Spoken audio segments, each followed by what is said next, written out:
Tout d'abord, remercier aux organisateurs de cette rencontre qui m'ont offert cette opportunité d'être présent à la ville de Québec dans l'année où elle fête son 400e anniversaire et qu'ici a débarqué Samuel de Champlain.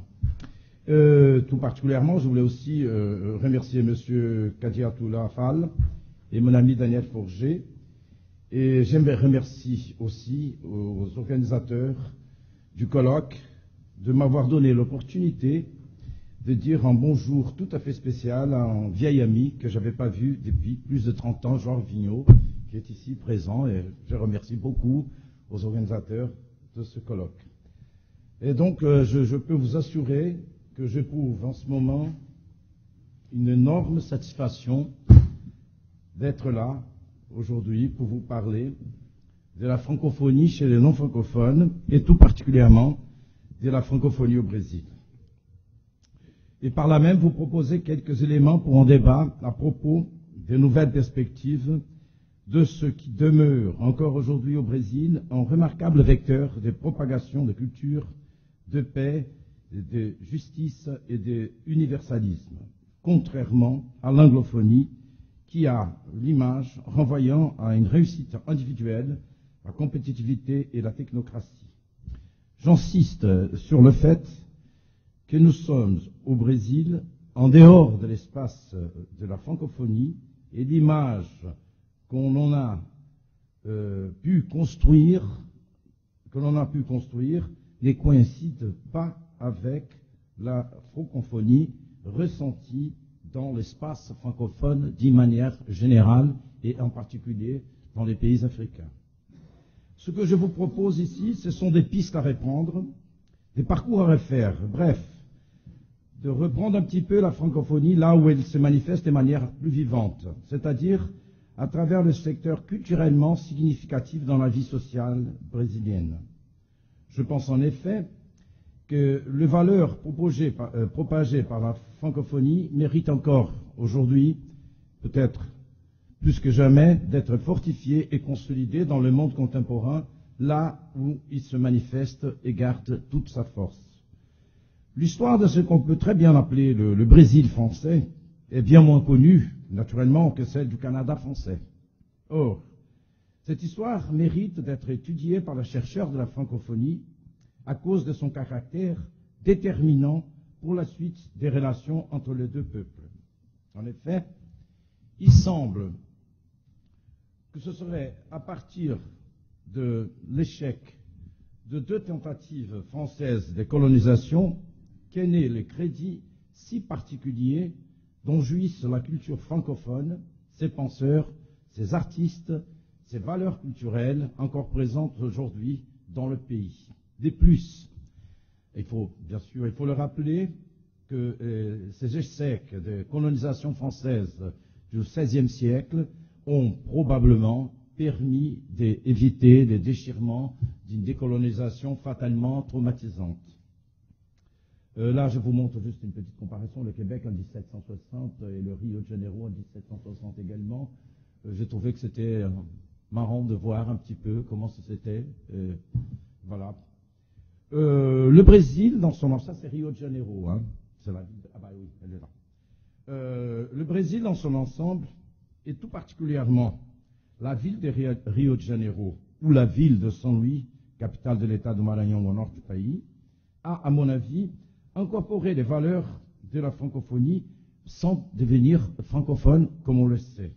Mais aussi, il faut le dire, malgré les efforts constatés ces dernières années pour renforcer la présence de la langue française, celle-ci est devenue tout de même très peu connue et peu répandue. Au contraire de ce qui se passait au cours des années 60 du siècle dernier, aujourd'hui, les jeunes s'intéressent beaucoup plus à l'anglais qu'au français et très très souvent, la langue française n'est même plus proposée comme option de deuxième langue dans les écoles et les lycées. Néanmoins, l'univers de la francophonie dans son ensemble, de par sa force dans le passé, demeure très vif et très présent dans la vie des Brésiliens. Je pense particulièrement que si nous arrivons à faire un travail de l'ensemble des valeurs francophones, et je ne sais pas exactement comment il faut faire, ces valeurs qui se manifestent encore de manière très significative au Brésil, nous pouvons récupérer aussi l'importance attribuée jadis à la langue française dans le pays. Mais, il faut le dire, pour ce faire, les valeurs de la francophonie méritent d'être également actualisées et mieux travaillées pour s'adapter aux nouvelles exigences de l'actuelle réalité des relations internationales. Ainsi, en vous proposant quelques remarques sur la présence de la francophonie au Brésil, j'entends, de la sorte, contribuer au débat sur la nécessité et les modalités de son actualisation. Pour nous autres, habitant au sud de l'Équateur, l'univers de la francophonie se configure comme un espace discursif et culturel qui dépasse largement les simples limites de la langue française, car la francophonie est aussi pour nous, là-bas au Brésil, la culture, l'architecture, la musique et les arts en général, qui au fil de l'histoire ont marqué leur présence au Brésil. De sorte que la francophonie se caractérise aujourd'hui, pour nous, au Brésil, comme une matrice des modes de pensée intellectuels, littéraires, artistiques et académiques pour l'ensemble des Brésiliens. À ce titre, je peux mentionner l'Université de São Paulo, l'USP, qui, à l'époque de sa création dans les années 30 du XXe siècle, a bénéficié d'une importante influence de quelques jeunes chercheurs français de l'époque, Claude Lévi-Strauss, Fernand Braudel, Roger Bastide, pour ne citer que les plus connus. Cette contribution de la francophonie à l'université pauliste brésilienne se montre encore très vivante et le renouvellement des bases de la francophonie doit sans doute tenir compte de cette réalité. Je dois dire également que l'université de São Paulo est la plus importante université du Brésil et peut-être une des plus importantes de l'Amérique latine. Il faut aussi mentionner l'influence de Louis Pasteur dans les recherches médicales. Dès 1873, l'empereur Pierre II noue des relations avec Louis Pasteur. Je ferai quelques remarques un petit peu à la fin si on a le temps, parce qu'il y a plusieurs références sur ce plan-là. J'ai choisi que ces deux-là, mais il y en a d'autres. L'empereur brésilien est un des premiers souverains étrangers à s'associer à la souscription internationale qui va permettre la création de l'Institut Pasteur. On peut dire, sans exagération, que l'université et la recherche brésilienne, dans son ensemble, ont reçu une très forte influence de la francophonie de manière générale. Aussi, n'oublions pas que le drapeau brésilien porte la devise du positivisme français, ordre et progrès. L'idée, chère à Auguste Comte, vient du principe philosophique conservant en améliorant, que vous connaissez tous. En fait, ce qui s'est passé à l'époque de la République naissante, en 1889, à la fin du XIXe siècle, on a procédé de façon à ce que le drapeau national républicain, qui est celui-ci, en haut, ne puisse produire une rupture avec le symbole national antérieur de la période de l'Empire, dont les graphismes, que vous voyez là en bas, dont les graphismes et les couleurs ont été conçus, voilà, par un peintre français, Jean-Baptiste Debré, avant son retour en France en 1831. Donc le drapeau français porte les marques d'une francophonie. De telle sorte qu'on a conservé le rectangle vert sur lequel existait déjà un losange jaune, et puis on a remplacé le blason impérial par la sphère bleu céleste ornée des étoiles, représentant les 21 provinces, et puis plus tard les 26 États de la capitale Brasilia, avec l'inscription que vous connaissez. L'année 2008 est aussi importante pour la francophonie au Brésil, et tout particulièrement pour la ville de Rio, comme elle est pour la ville de Québec. Car là-bas, on fête le bicentenaire de son arrivée en force. Mais là-bas, comme vous le savez, l'univers francophone n'est pas arrivé par les mains et la bouche des francophones. Il est arrivé dans les bateaux de la flotte qui a conduit la couronne portugaise à la ville de Rio de Janeiro. Cet événement a été provoqué par l'élan de la francophonie dans le monde de l'époque. En 1807, comme vous le savez, Napoléon Ier ordonne l'invasion du Portugal et entraîne la fuite de la famille royale au Brésil. Cet épisode aboutira à la déclaration d'indépendance du Brésil par Pierre Ier en 1822. Donc vous voyez la francophonie est également liée au processus politique qui a culminé avec l'indépendance du Brésil en 1822. Les guerres napoléoniennes enfléchirent profondément les cours d'histoire brésilienne. Dès novembre 1807, Napoléon traverse avec son armée la frontière hispano-portugaise, et puis, fuyant l'invasion française et les troupes napoléoniennes, Jean VI et la cour portugaise s'installent à Rio et ouvrent les ports du Brésil au commerce. Jusqu'alors, donc on parle de 1808, début du 19e siècle, jusqu'alors, le Brésil n'est disposé ni de presse libre, ni d'industrie, et encore moins d'enseignement supérieur. Au contraire, ce qui s'est passé dans l'ensemble des pays d'Amérique latine. Le Brésil va attendre pratiquement 4 siècles pour avoir une université qui a été créée en 1920, qui est l'Université fédérale de Rio de Janeiro, à laquelle j'appartiens. Bon, 5 minutes, oh là là, bon. C'est la raison pour laquelle, d'ailleurs, on dit souvent au Brésil, obrigado Napoléon, merci Napoléon. En effet, je vais aller plus vite. En effet, avant de fuir les troupes de Napoléon vers Rio en mars 1808, le roi du Portugal, donc Jean VI, et sa cour avaient entassé dans les soutes du bateau pratiquement les 3/4 de la richesse portugaise. L'exode vers l'Amérique était un vieux projet, évoqué chaque fois que le royaume portugais était en grand danger. Cette fois, il faut l'accomplir dans la hâte. On rassemble les vivres, on collecte les archives, on recueille des joyaux de la couronne, les 60 000 volumes de la bibliothèque royale, l'argenterie des églises, les œuvres d'art, lingots d'or, diamants, etc. Et les contenus de 7 champs-charrettes se retrouvent alors dans les cales de 36 navires prêts à lever l'ancre de Lisbonne. On se doute que parmi ce matériel-là, il y avait une forte présence de la francophonie. Ainsi, à partir du débarquement de Jean VI, l'influence de la francophonie se fera de plus en plus forte tout au long du XIXe siècle et même au-delà. Comme nous ne disposons pas, je n'ai pas beaucoup de temps, je mentionne ici 2 faits importants. D'abord, le rôle du peintre français Jean-Baptiste Debré, que vous voyez là, une de ses peintures au Brésil, qui a élaboré le graphisme du drapeau brésilien, comme je vous ai dit tout à l'heure. Presque inconnu en France, Debré jouit au Brésil d'une grande réputation. Peintre d'histoire, il a vécu 16 ans au Brésil. Sans lui, probablement, les Brésiliens n'auraient qu'une vision très imprécise de ce qu'était leur pays il y a un petit peu moins de 2 siècles.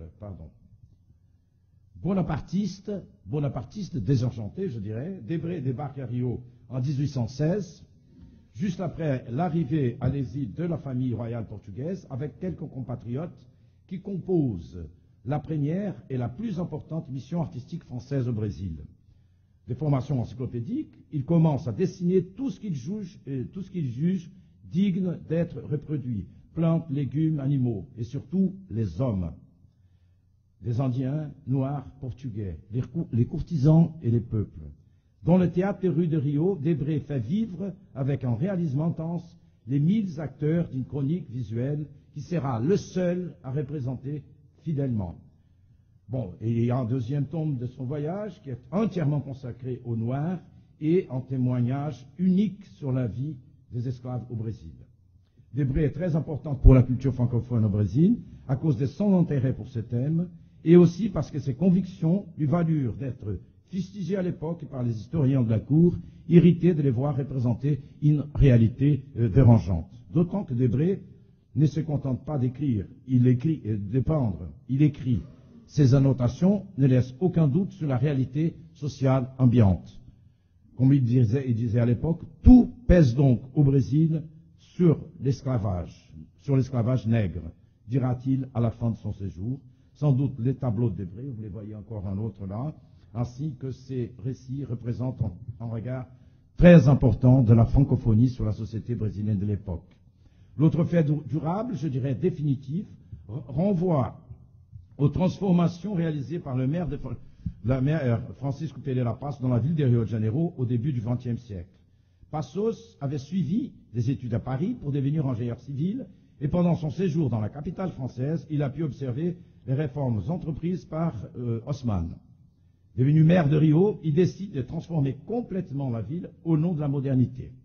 Et à cette époque, modernisation au Brésil était synonyme de parisisation. Excusez-moi, le néologisme, c'était bien le mot. Hein. C'est ainsi qu'on va raser des quartiers entiers pour construire des larges avenues et des places publiques, ce qui facilitait le transit et, comme dans la conception haussmannienne, évitait la formation de barricades qui alors caractérisaient les révoltes populaires de l'époque. Comme à Paris, des centaines de maisons ont été démolies, les ruelles étroites ont été élargies et des avenues ont été construites. Rio a reçu alors son jardin des Tuileries et qui s'appelle Place Paris, ainsi qu'un opéra, le théâtre municipal, que vous voyez là. Ce dernier, conçu par le dramaturge Arthur Azevedo, 1994, selon le modèle de la comédie française, puis fut construit par Pereira Passos et finalement inauguré en 1909. Comme vous pouvez le voir sur le diapositive, la façade du théâtre municipal de Rio de Janeiro est une réplique de celle de l'Opéra Garnier de Paris. Les exemples de l'influence du monde haussmannien, 2 minutes, ah oui, c'est rapide, hein, on le fait pour vite. Les exemples de l'influence du modèle haussmannien sont encore très présents aujourd'hui dans la ville de Rio. En son nom et au nom de la modernisation, on a même rasé une colline au centre-ville de Rio dans les années 20, au Morro do Castelo. Je peux encore citer le doigt de l'univers francophone dans le projet de construction le plus important symbole du Brésil, le Christ du Corcovado. En effet, Paul Landowski, sculpteur français, fut un important collaborateur pour la conception du projet. Il me reste 2 minutes. J'ai pas si mal calculé. Il me reste 2 ou 3 minutes pour vous parler des emprunts français dans la langue française, dans un emprunt français dans la langue brésilienne, des emprunts qui pénètrent si profondément dans la langue et la culture. On va les observer là, vous voyez là, c'est les paroles de la chanson. Malheureusement, j'avais l'intention de vous faire passer parce qu'elle est chantée en 1932. C'est chanté par une chanteuse brésilienne qui s'appelle Alacy Cortes. Et malheureusement, j'avais l'adresse site pour vous envoyer. Et puis, mais ça a connu un bon succès. Et vous voyez un petit peu, je n'ai pas le temps de vous détailler, c'est juste pour vous donner une idée. Et donc, vous avez là les chansons composées dans un français approximatif, dû aux adaptations orthographiques. Très vite, j'en passe. Là, vous avez un autre mot, le cachassier, ça veut dire, c'est la cachaça, c'est l'eau de vie brésilienne, de l'alcool de canne à sucre, et c'est dérivé du mot sommelier. On utilise maintenant le mot cachassier pour désigner celui qui est le goûteur de cachaça. Vous le retrouvez là dans le dictionnaire. Et là, vous avez encore quelques mots que je vous laisse comme ça en vrac.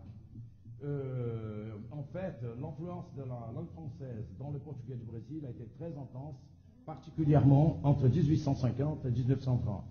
D'innombrables mots français consacrés à l'utilisation de la langue parlée ont été incorporés au lexique du portugais brésilien après des adaptations orthographiques dans un processus qui est connu comme aporquezamento. Cette importation se termine tout de suite. Cette importation de mots et sa conséquente incorporation lexique est le résultat de la forte influence de la francophonie au Brésil. Influence politique, économique, par l'intermédiaire de la cour portugaise qui s'est installée à Rio, mais surtout influence culturelle. La forte présence des mots français se doit aux étroites relations culturelles entre le Brésil, le Portugal et la France. Pour terminer, je vous livre 2 mots français qui sont encore de nos jours répétés partout dans le pays au cours de fêtes de la Saint-Jean. Et vieille trace de coutumes qui se rattachent encore aux usages paysans de la France au Moyen-Âge. La danse de la quadrille se déroule encore aujourd'hui au Brésil par des mouvements désignés par les mots français. Voici donc les pistes. Voilà, en avant, en arrière, ce sont des mots qui font le mouvement. Et Voilà donc les pistes, voilà un petit, vraiment très petit échantillon des traces de la francophonie qu'on peut trouver au Brésil, qui certainement peuvent servir comme une sorte d'effet de levier pour récupérer la place de la francophonie d'autrefois. Je choisis ceux qui, à mon avis, sont les plus significatifs culturellement. Il y a une infinité d'autres, comme l'influence de la chanson française dans les années 60, au moment où, justement, la langue française commençait à céder sa place, à céder l'espace qui lui était réservé dans la société brésilienne au détriment de l'anglais. Je m'arrête là et si on a encore le temps, je vais prendre le temps de débat. Merci.